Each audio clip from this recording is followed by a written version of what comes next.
Olá, muito boa noite, bem-vindo ao programa DNA com gente que faz e acontece. O nosso convidado de hoje nasceu em Diamantina e tem 66 anos. Uma pessoa reconhecida pelo mercado e tem muito sucesso no ambiente corporativo por ser um profissional muito dedicado. Formado em engenharia e economia, foi professor universitário, trabalhou em bancos, foi chefe de gabinete do Ministério da Indústria, Comércio Exterior e Serviços e presidente da Senibra. Além disso, é um mineiro típico, alegre, tímido, de uma educação familiar cordial e atenciosa. E agora foi eleito vice-governador de Minas Gerais pelo Partido Novo. Estamos recebendo no programa DNA Paulo Brant. Boa noite, Paulo. Prazer revê-lo aqui. Bem-vindo à Band aqui. Boa noite. É um prazer revê-lo. Brant, de Diamantina para o mundo, como é que é isso? Né?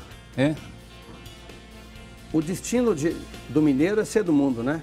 Já mundo. dizia o Fernando, meu irmão, né? Sou o mundo, sou Minas Gerais. O mineiro, ele é naturalmente aberto ao mundo, né? Apesar do seu espírito mais introvertido, ele tem a consciência do mundo, né?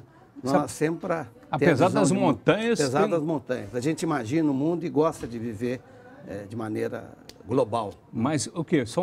A família Brant é notória exatamente pela inteligência, pelo Fernando Brant que você citou, pelo canto das Gerais, que ecoa aí muito além das montanhas, né?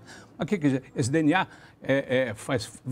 já veio junto para você 9 irmãos, são 11 irmãos, 11 irmãos, 9 vivos. 9 né? vivos. Né? É.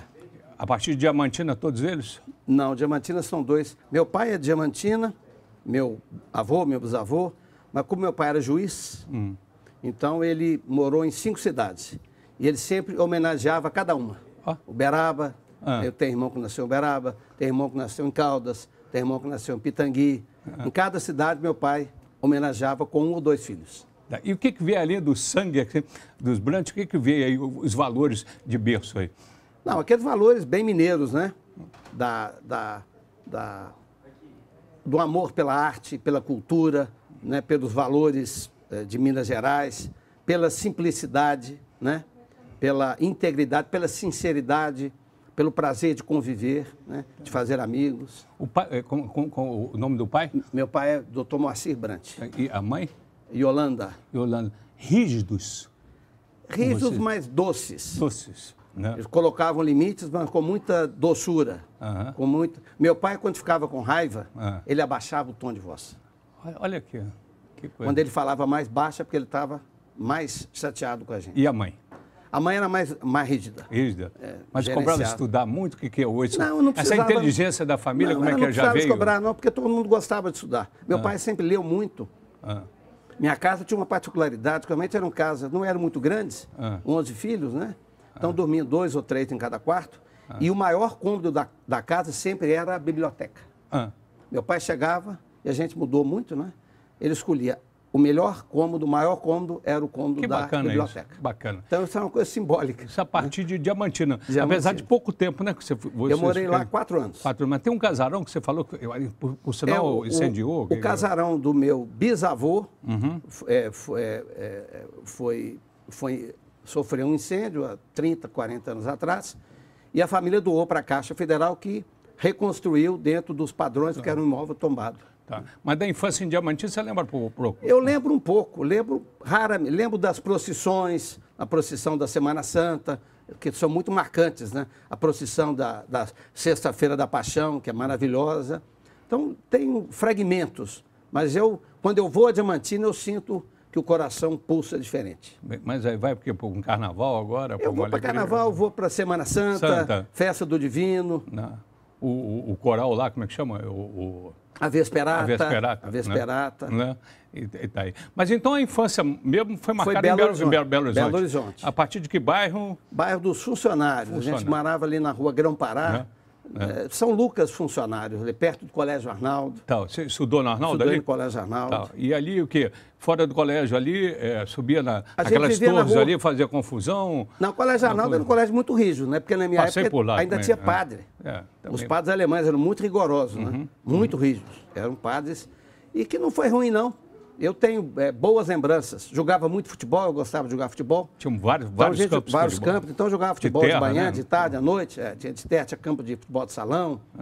Hoje é futsal. Né? E no entorno ali, o que era? Rolimã? O que era? Rua, rolimã, peão? Bolinha de gude, peão. Tinha muitos amigos? Muitos. A vizinhança antigamente a gente era muito ligado, né? E era uma doce invasão essa família toda, porque você chega com 11 irmãos, uma invasão dentro do bairro, né? Teve algum impacto? Não.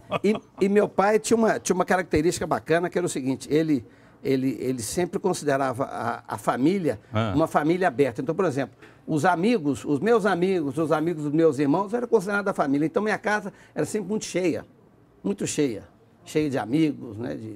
Era uma casa muito alegre, muito alegre. E aí a comida farta, então? Comida farta, mas era aquela comida simples, né? Não tinha essas coisas de iogurte, danoninha, era arroz, feijão, uma verdura e uma carne. Tá. E você no meio dos irmãos, você está no meio? Eu sou exatamente do meio. Do meio? O equilíbrio, eu tenho 5 para cima e 5 para baixo. Eu sou o vértice. E brigavam entre si ou não? Não. Tudo é harmonia, tudo tranquilo? Briga de menino, né? Tinha uma televisão só, então a gente brigava. Um queria ver futebol, outro queria ver novela. Só tinha uma televisão, né? Tá. Antigamente era um luxo televisão, né? Tá. Antes de chegar na engenharia, você passou então para o Arnaldo, depois do Arnaldo... Do Arnaldo eu fiz engenharia. Foi depois onde? Na UFMG. Tá. Uhum. E depois fiz economia. Também na UFMG? Também na UFMG. Aí fiz depois... Aí fui... Trabalhei na área de computação, tecnologia da informação hoje, né? Na UFMG. Depois trabalhei em banco, no BDMG. Fui professor da Faculdade de Economia. Fui professor da Faculdade de Engenharia da UFMG. Aqui tem foto aqui, ó. Aí você tá... essa foto, eu tinha acabado de formar, eu era bem novo, tinha 21 anos. E eu fui professor da Escola de Economia e fui professor homenageado. Então essa é a foto dos meus alunos. E aquele outro ali é o professor Cândido Fernandes, irmão, filho do famoso, saudoso doutor Edésio Fernandes, que foi desembargador. Tá. E ele foi para mim, eu fui o professor homenageado. Não. Ali na Faculdade de Economia, que era na Rua Curitiba. Tá. Antes de passar para o profissional aqui, o que você te marcou na sua vida universitária aí? Na minha vida universitária me marcou o seguinte, eu peguei o final da transição do regime militar para a democracia. Opa! Então a gente participava, a gente era, obviamente, todo mundo nessa idade é mais... A gente participa, a gente tem uma tendência, um viés de esquerda, né? Todo jovem é um pouco mais generoso, tem uma visão generosa do mundo. E a gente participou de muita passeata, a gente tinha medo, obviamente, porque tinha repressão da polícia. Teve um grande encontro aqui dos estudantes na Faculdade de Medicina, muita gente foi presa, a gente fazia abaixo-assinado. Isso marcou muito a minha formação universitária, né? Aquela luta pela democracia, né? Que hoje em dia é uma coisa interessante. Hoje, como já tem muito tempo, as pessoas talvez não valorizem tanto a democracia porque não viveram a não democracia. Entendi. Okay. Então a gente vive uma democracia. Muita gente fala que não, a gente vive. Né? As pessoas pensam diferente, falam, a imprensa é livre, os partidos funcionam, né? E aí, o primeiro emprego BDMG, foi isso? BDMG. Tá. E aí, como é que foi essa escalada? BDMG, aí eu fiz a carreira toda, fui analista de projeto, depois fui gerente, depois fui superintendente, depois fui diretor do banco. Tá. Fiz e de lá você já pulou para a Senibra ou não? Não, aí eu simultaneamente eu era professor, eu trabalhava no BDMG e era professor da UFMG. Depois eu fui para o Ministério do Desenvolvimento, para ter uma experiência em Brasília, na época do governo Fernando Henrique, o ministro Tápias. Ele estava fazendo um trabalho muito bacana, era um empresário, um grande empresário, estava tentando implementar um pouco essas coisas que o Partido Novo defende, quer dizer, um Estado mais enxuto, mais eficiente, com mérito. E ele fez um trabalho muito bacana e eu participei um pouco desse trabalho lá em Brasília. Agregou conteúdo aí? Muito, porque é uma experiência. Brasília é uma experiência fantástica. Brasília tem, eu costumo dizer assim, Brasília tem tudo de muito bom e tudo de muito ruim. É tudo superlativo. Brasília tem coisas geniais e tem coisas terríveis, né? Tá. Então a gente aprende um pouco. Aí Senibra. Senibra, eu recebi um convite que muito me honrou dos japoneses, porque o japonês, ele para te escolher uma pessoa para trabalhar, ele além das qualificações técnicas, pegam referências, ele faz um escrutínio da sua vida pessoal. Entendeu? De toda a sua história. Então, quando ele escolhe uma pessoa, é um atestado de ótimos antecedentes, né? Entendi. E foi uma experiência fantástica, porque a empresa japonesa é um show de bola. É uma empresa que preza muito a harmonia, a relação entre os funcionários, entre a empresa e os fornecedores, os clientes, a comunidade. É uma empresa fantástica. A gente ia trabalhar com prazer. Tá, e você adquiriu até uma cultura nipônica, aí, com certeza. Eu ia muito no Japão, convivi muito com os japoneses e sou apaixonado pela cultura japonesa, pelo respeito que ele tem pelas pessoas. São valores que foram agregados à sua, à sua vida, aí, ao seu viés aí? Um pouco de disciplina, um pouco e, sobretudo, eles prezam muito a harmonia, né? Harmonia, quer dizer, harmonia significa o quê? O que é harmonia na música? São notas diferentes, tocando diferente e gerando um som agradável. A harmonia o que é? Pessoas que pensam diferente e se harmonizam para construir um consenso. Dá-lhe uma orquestra, então. Dá uma orquestra. Uma filarmônica. A vida, no fundo, é uma grande música. E a política? Começou pela Secretaria de Cultura? Você foi secretário? Ali não foi... foi uma experiência... enfim, é um cargo político, mas ali eu não era filiado, na época era o PSDB, eu fui, digamos, para exercer uma função técnica. Na época, o governo Aécio Neto estava começando a construir o circuito cultural da praça. E eu entrei exatamente pela minha experiência na iniciativa privada, no sentido de viabilizar a implantação daqueles empreendimentos. Foi uma experiência muito bacana, que durou 2 anos, né? Então, obviamente, eu tinha algum relacionamento com a classe política, mas é muito, muito distante, né? Tá. Você, antes aqui da entrevista, você citou o Hélio Garcia como uma referência de político do verbo passado. Fala-se aqui para o nosso telespectador. O Hélio Garcia, eu não conheci muito, mas como o meu irmão Roberto trabalhou diretamente com ele às vezes relatava algumas tiradas do Hélio Garcia que eu acho geniais. Uma é essa, que eu acho que os homens públicos no Brasil, de uma forma geral, falam demais. Falam demais. E o Hélio dizia uma coisa que eu acho que é sábia. Ele dizia o seguinte: o homem público nunca deve conjugar o verbo no futuro, sempre no passado.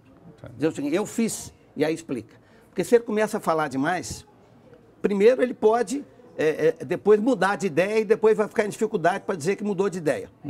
E, em segundo lugar, ele pode gerar, por exemplo, interesses que seriam afetados pelas medidas, se organizam e impedem. Então, o homem público tem que ser discreto, falar pouco e conjugar os verbos no passado. Cauteloso aí. Cauteloso. A palavra certa. A Fantine está soprando aqui, está lembrando lá de cima. Bem, vamos lá então para passar para o Partido Novo, né? Como é que foi essa história? Você falou rapidamente aí para... Como é que foi? Você contou uma história fantástica ali em cima. A minha história foi o seguinte: há 1 ano atrás, mais ou menos 1 ano, eu me filiei ao Partido Novo como cidadão. Sinceramente, não tinha o menor interesse, a menor perspectiva de participar de qualquer eleição. Me filiei ao Novo porque achava e acho, né, que o Novo é uma alternativa interessante no cenário político do país, pelos seus princípios, pelos seus valores e pelas suas ideias. Então, eu me filiei ao Novo até para colaborar, porque o filiado do Novo, ele paga uma mensalidade. Então, entrei no Novo e, como filiado, estava participando de maneira discreta. Acreditando em algo novo. Exatamente. Querendo que o Partido Novo crescesse para criar uma alternativa política para o país. E há 4 meses atrás, eu fui convidado pelo diretório do partido, na época, o Salim Matar. Eu fui num jantar e, quando eu cheguei, estava o Romeu Zema, na época que eu não o conhecia, e eles me fizeram um convite para ser o companheiro de chapa do Zema. Né? E eu não queria de jeito nenhum. Minha vida pessoal estava toda organizada, minha vida profissional. E aí as coisas foram passando e esse convite foi virando quase que uma convocação. E aí chegou o momento, a pressão no bom sentido, né? Então você vai ficando enredado. E aí não tive opção. Aí entrei, tive que abandonar as minhas atividades profissionais todas e entrei nessa jornada. E confesso que a expectativa era de eleger uma bancada federal, uma bancada estadual e ter uma votação boa. Nunca pensando em ganhar já. Sinceramente, não. Lá na origem, não. Tá. Isso mudou como o já ganhou aí? A gente foi participar. A nossa campanha foi uma campanha muito modesta, viajando para o interior, pouca gente, usando mídia social. A gente ia em eventos no interior para 10 pessoas, 15 pessoas, 20 pessoas. Não tinha apoio de nenhum prefeito, de nenhuma Câmara de Vereadores. Levando as ideias, dialogando, e a campanha foi crescendo. Chegou ali num 4%, 5%, ela foi crescendo gradativamente. Até que, às vésperas da eleição, o que aconteceu? A população que tinha um sentimento, né, de rejeição aos partidos tradicionais, ela viu esse partido novo é uma alternativa. E a população votou maciçamente no Partido Novo. Eu tenho um grande amigo que ele diz o seguinte: a gente acha que a população vota de maneira irracional, de maneira passional. Tem um pouco de passionalidade, um pouco de emocional. Mas por detrás disso tem uma racionalidade profunda. A população está cansada disso que está aí. Ela não sabe bem o que ela quer, mas que não é isso que está aí, a gente tem clareza. E o resultado foi aí. E o resultado foi aí. E com esse resultado, vocês agora são uma vitrine nacional, né? E dentro dessa vitrine, o Partido Novo, né? E dentro dessa vitrine, como é que daqui para frente aqui? Vocês têm uma responsabilidade, vocês vão ter uma gestão nacional em cima exatamente aqui do governo estadual? Como é que vai ser essa responsabilidade? Né? A responsabilidade é imensa. Imensa por quê? Porque esses 7 milhões de votos dessas pessoas, eles depositaram a seguinte expectativa: olha, vocês são a esperança de fazer uma política diferente, republicana, e uma gestão pública diferente, uma gestão pública que leve ao equilíbrio fiscal dos governos, que produza serviço público de qualidade, que incentive o investimento. É um conjunto de tarefas enorme, em um Estado que está numa situação muito difícil. Muito difícil. São quantos bilhões? 11? A estimativa inicial do governo era de 11 bilhões de déficit, mas certamente é muito mais do que isso. A gente está começando a apurar, mas é bem mais do que isso. Tá. Então, é uma responsabilidade enorme, enorme. E a gente tem consciência disso. Então, a gente tem muita humildade. A gente sabe que, para que a gente tenha chance de ter sucesso, a gente vai ter que construir um governo, diria assim, plural. Suprapartidário. Eu costumo dizer o seguinte: todos os mineiros e mineiras de bem estão convocados a nos ajudar. Agora, para isso, o governo tem que se abrir. Tá. Tem que se abrir. abrir. E aí o seu papel, eu ouvi o Zema no almoço essa semana dizendo que ele vai governar lado a lado com você. A gente tem muita afinidade. O Zema é uma pessoa que eu conheci agora há 4 meses, mas uma pessoa que cada dia eu admiro mais, pessoa íntegra, pessoa humilde no sentido de escuta, não é dono da verdade, não é arrogante.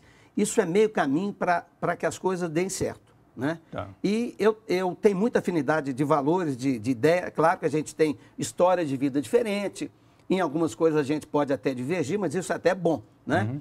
Então, eu sempre digo o seguinte: o meu vice, né, referência é o Marco Maciel. Discreto, muito discreto. O governador, o protagonista é o governador. O vice não é o protagonista. Então tem muito trabalho aí para frente. Agora, o vice tem que ajudar muito, ser muito leal e muito sincero. Por que eu digo isso? Porque o exercício do poder é muito solitário.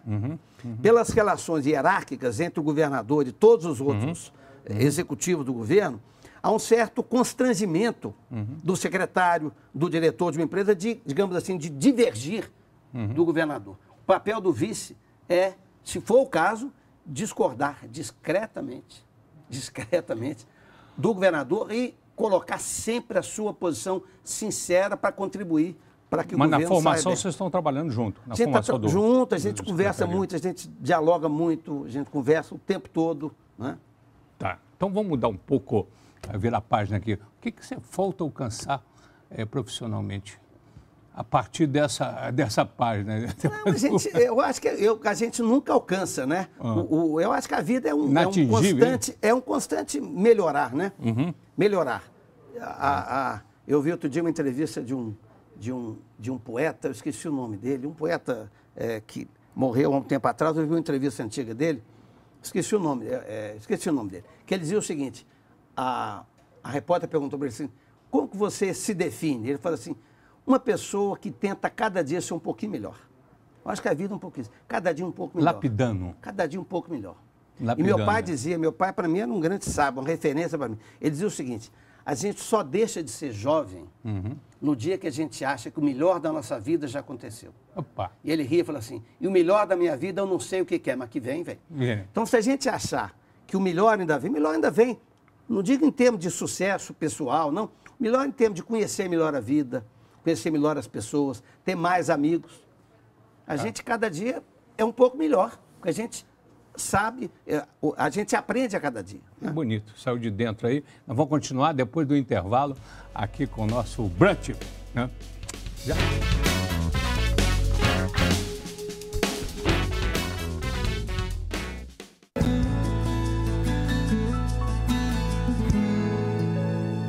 Bem, de volta com o programa DNA, que tem como convidado hoje o nosso futuro vice-governador, Paulo Brant, essa grande figura aqui, que tem um veio poético, como toda a família Brant. Bem, vamos falar um pouquinho agora de você, no primeiro bloco, para quem está sintonizando agora, a gente passou aí pelo histórico, pelo profissional e tudo, né? Mas vamos falar um pouquinho de você agora.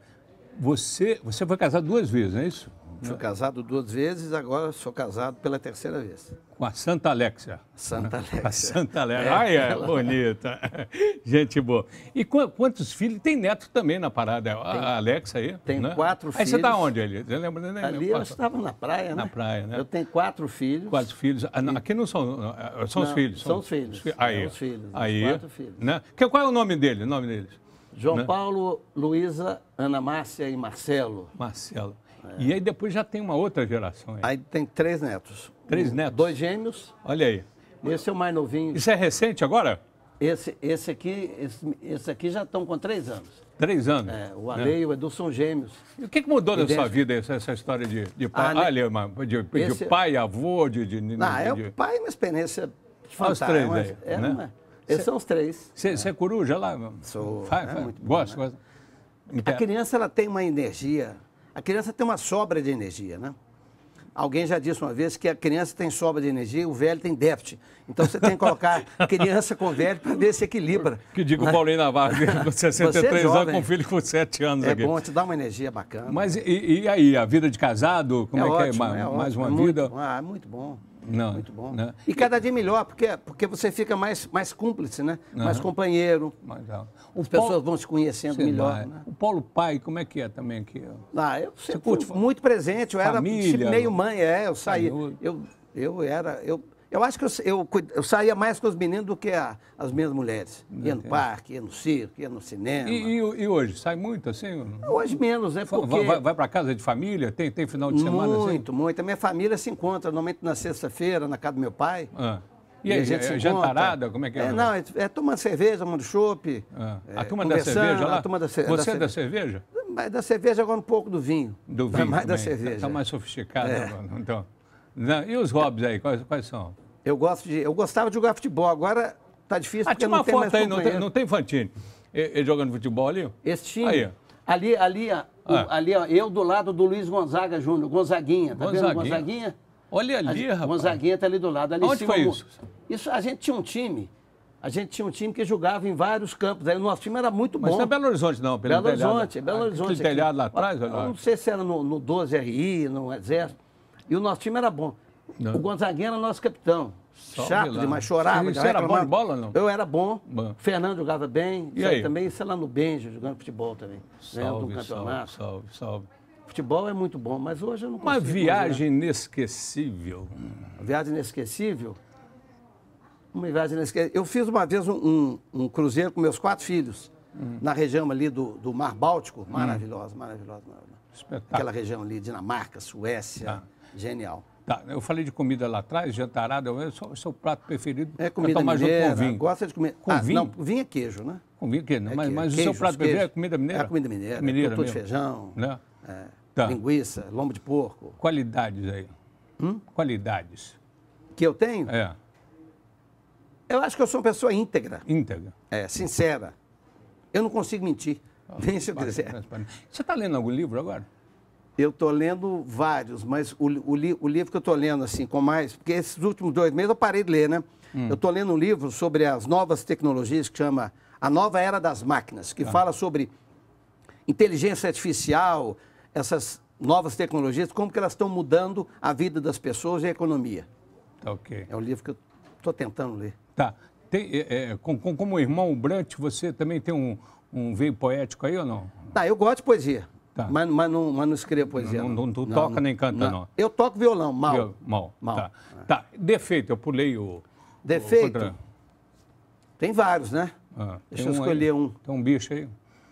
Um bichinho aí eu sou uma pessoa pouco expansiva. Não sei se é defeito isso, quer dizer, eu sou mais introvertido, né? Mais introvertido. Tímido, diria tímido. Agora, isso você vai combater nisso na vida, né? Saudade. Tem saudade do meu pai. Tem? Nossa, marcou muito. Medo, Paulo. Eu tenho medo de altura, não gosto de altura, não. Mesmo? Não, de avião não tem problema, não. Tá. Eu ando porque você não está vendo lá embaixo, mas subir, por exemplo, de paraglide, essas coisas, não consigo de jeito, não gosto de altura, não. Religião? Eu sou católico. Pratica? Pratico não com 100% de fidelidade, mas vou à missa de vez em quando, comungo. Tá. Te conhecendo assim, o que você jamais perdoaria, assim? Alguém te fizer o mal aí? Eu acho que... Eu não gosto de gente sem caráter. Gente sem caráter, para mim eu acho que esse é o defeito quase que imperdoável. Tá. Falta de caráter. O resto a gente perdoa. Tá. Né? Uma que eu pulei aqui também, uma pergunta na sequência. Você é vaidoso? Não. Descontraído para vestir, tudo? Total. É tudo novo, sem camisa mesmo e tal? Eu gosto de coisa informal. É o figurino do novo, né? Tem uma frase já que a gente está falando aqui de política, né? Tem uma frase do Milton Campos que eu gosto muito, que ele fala o seguinte: quando ele tomou posse lá no governo, perguntaram como seria a cerimônia de posse, ele virou e falou assim: simples como convém a república e modesto como é do gosto dos mineiros. Essa aí é boa aí, né? Genial. O que o dinheiro não compra? Amor, amizade. Amizade, né? O que os eleitores podem esperar do Paulo Brant? Podem esperar muito trabalho e muita integridade, muita verdade. Né? Eu costumo dizer o seguinte: nós podemos e talvez a gente desagrade algumas parcelas da população, mas nunca vamos enganar. Já pensou na morte? Não, nunca pensei na morte. Nunca pensou? Não. Se morresse, por acaso, o que você escreveria no seu jazigo? Deixaria aí? Aqui viveu um homem feliz. Sim. E quem é você? Quem é Paulo, para terminar? Quem sou? Eu responderia como ex-poeta: uma pessoa que tenta ser a cada dia um pouco melhor. Ok. Bacané, parabéns aí, sucesso aí. Obrigado. Essa nova investida aí. Abração aí. Obrigado. Salve o novo. Salve o novo. Salve Tudo novo de novo.